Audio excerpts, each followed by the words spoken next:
In this video, I'll show you how to fix problem with recording audio if an open app is using WASPI exclusive mode.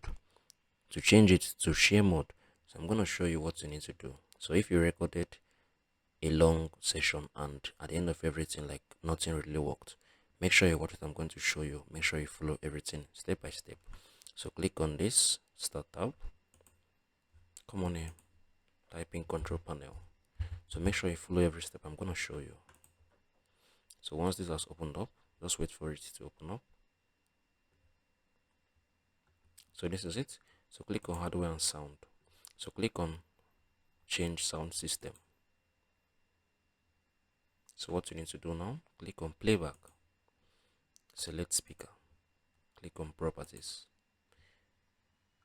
You're going to be able to see this property option. So select it. So wait for it to open up.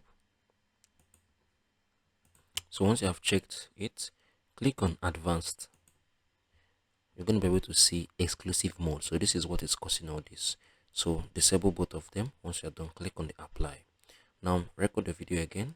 You're not going to be able to be affected again. So try this out. It's going to work for you. I'll see you in the next video.